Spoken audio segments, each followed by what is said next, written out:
এটা কি বলুন তো? এটা হচ্ছে শশা।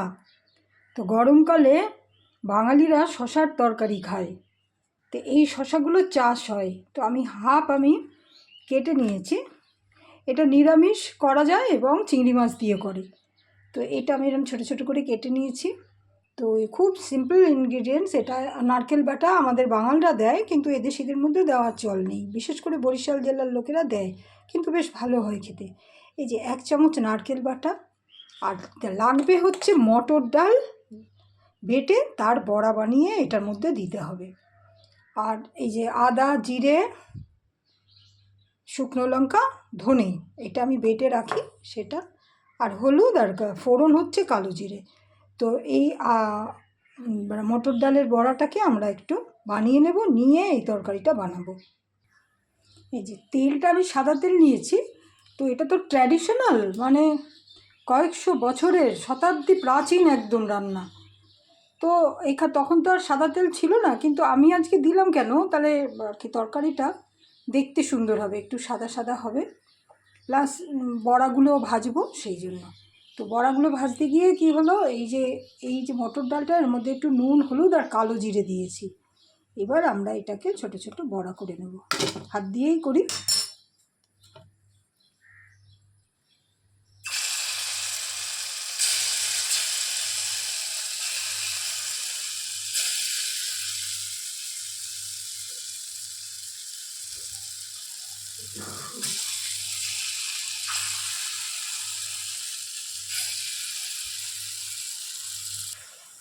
এই যে বড়াগুলো লাল করে ভাজা হয়ে গেছে।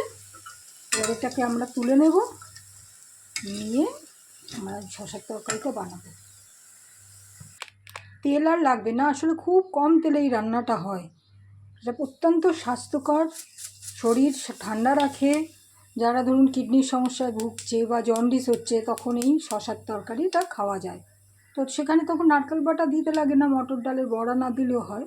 শসার তরকারি শসাগুলো দিয়ে দিলাম।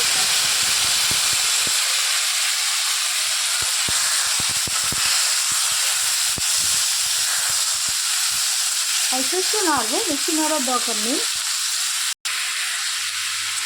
নাড়ার দরকার নেই, মোটামুটি জল বেরোতে শুরু করেছে।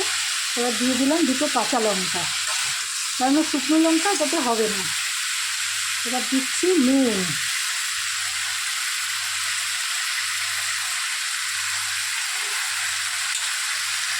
এবার দিয়ে দিলাম এই যে নারকেল বাটাটা। নারকেল বাটাটা কিন্তু অপশনাল, থাকলেও হয় না থাকলেও হয়, আমাদের বাড়িতে সবসময় থাকে। কারণ আমার পিসিরা তো ফরিদপুরে বিয়ে হয়েছে, তো আমার পিসি যখন শসার তরকারি রাঁধে, ওরা ভীষণ ফেভারিট ওদের শ্বশুর বাড়িতে, তো ওরা নারকেল সবসময় দেয় না। আপনারাও না দিলে পারে। এবারে দেবো এই যে আদা অল্পই আছে, জিরে, ধনে, শুকনো লঙ্কা একটুখানি বাটা,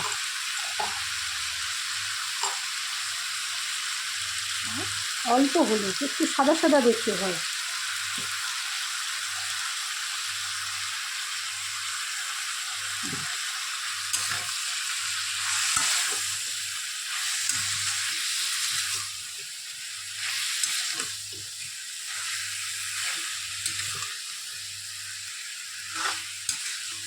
নাড়তে নাড়তে এটা হয়ে যায়, খুব সামান্য জল দিতে হয়।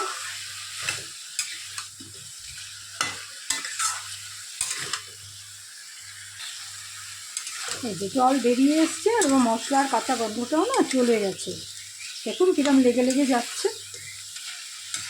হ্যাঁ, এবারে আমরা অল্প একটু জল দিয়ে দেব।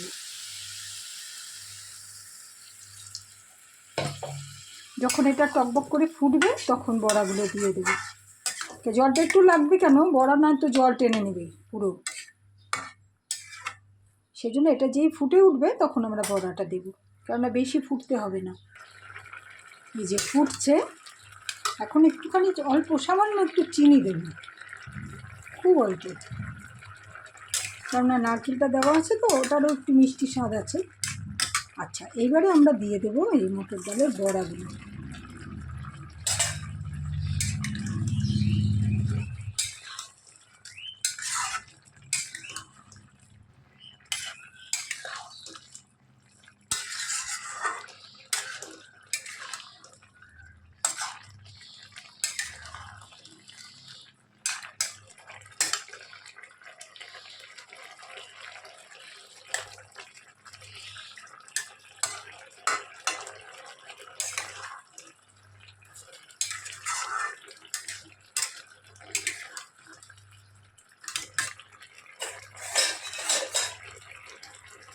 একটু টেস্ট করে দেখি।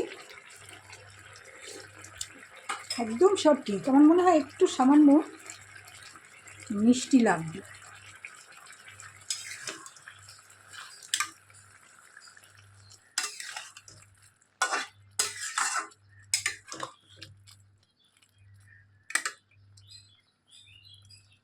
এটা হয়ে গেছে, এখন আমরা এটাকে নামাবো। হয়ে গেছে, এখন আমরা গ্যাসটা বন্ধ করে দিয়ে নামিয়ে নিচ্ছি।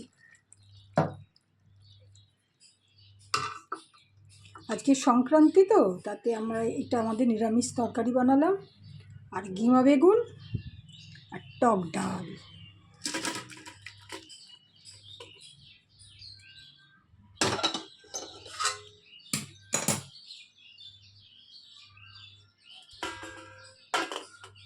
কি সুন্দর দেখতে হয়েছে, দারুণ গন্ধ বেরোচ্ছে, ভীষণ স্বাস্থ্যকর।